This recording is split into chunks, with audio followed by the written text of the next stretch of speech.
भारतीय समाज में यह परंपरा रही है कि बेटी के विवाह के बाद उसके ससुराल के मामलों में मायके का अधिक हस्तक्षेप न हो। पहले के समय में तो बेटी के घर का पानी तक पीना वर्जित था, ताकि हस्तक्षेप की गुंजाइश ही न रहे। हालांकि समय बदला है, लेकिन यह समझना जरूरी है कि हर परिवार में सुख दुख होते हैं और बाहरी हस्तक्षेप से समस्याएं और बढ़ जाती हैं। बार बार मोबाइल पर बेटी से बात करना और बार बार सलाह देना भी कई बार रिश्तों में तनाव पैदा कर सकता है। पति पत्नी के बीच की समस्याओं को उन्हें स्वयं हल करने देना चाहिए, क्योंकि जब तीसरे लोग बीच में आते हैं तो विवाद और बढ़ता है। माता पिता का प्रेम स्वाभाविक है, लेकिन बेटी को ससुराल के अनुसार ढलने देना ही उसके सुखी वैवाहिक जीवन के लिए सही है। आओ कहानी सुने सही मार्गदर्शन। गुस्से में भरी कावेरी जब अपने मायके पहुंची तो आंगन में काम करती हुई भाभी संजना दिखीं। उसने तेजी से पूछा, भाभी, मां कहाँ हैं? संजना ने मुस्कुराते हुए कहा, अरे दीदी, प्रणाम, अचानक आना हुआ, आइए बैठिए ना, मां पड़ोस में हैं, बुलवा देती हूं। कावेरी को अपनी जल्दबाजी का एहसास हुआ। वह संजना के पीछे बैठक की ओर बढ़ते हुए बोली, कुछ नहीं भाभी, बस धूप में चलकर आई हूं, इसलिए थोड़ा चिढ़ गई थी। बैठक में बैठते ही उसके दिमाग में पुरानी बातें घूमने लगीं। जब उसकी एक बहुराष्ट्रीय कंपनी में नौकरी लगी थी तो उसकी सास ने मना कर दिया था। पिता और पति ने भी यही कहकर पल्ला झाड़ लिया था कि यह महिलाओं का मामला है, महिलाओं को ही समझना चाहिए। वह भागकर मायके आई थी और मां से सलाह मांगी थी, लेकिन मां ने भी समझाया था कि घर परिवार की जिम्मेदारी पहले आती है। मजबूर होकर कावेरी ने नौकरी छोड़ दी थी। अब उसे कल की मां की बात याद आ रही थी।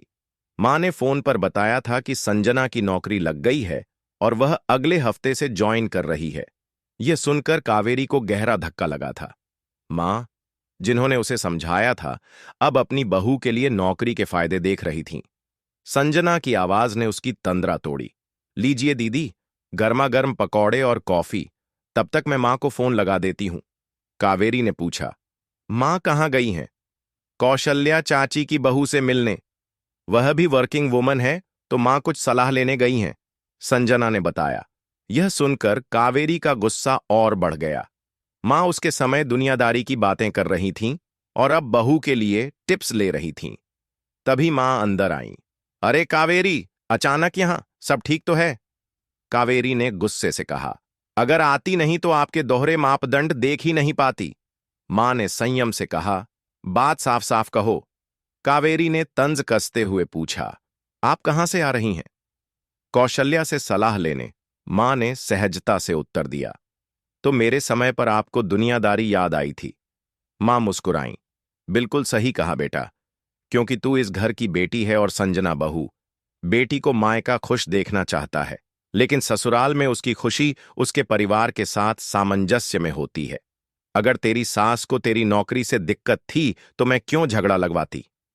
कावेरी को तर्क समझ नहीं आया तो मां ने आगे कहा, तेरी सास को नौकरी से ऐतराज था, लेकिन उन्होंने यह भी कहा था कि अगर तू अपनी योग्यता का उपयोग करते हुए कुछ नया शुरू करना चाहे, जैसे ब्यूटी पार्लर, तो वे पूरी मदद करेंगी। लेकिन तूने कभी यह सोचा ही नहीं। कावेरी को एहसास हुआ कि उसने सिर्फ नौकरी पर ही ध्यान दिया था, विकल्पों पर नहीं। उसने मां के गले लगकर कहा, मां, आपने मेरी आंखें खोल दी। मैं अपनी सास से बात करके कुछ नया शुरू करूंगी। मां ने स्नेह से कहा, जब जागो तभी सवेरा। कावेरी संजना को बाएं करके तेज कदमों से ससुराल की ओर बढ़ गई।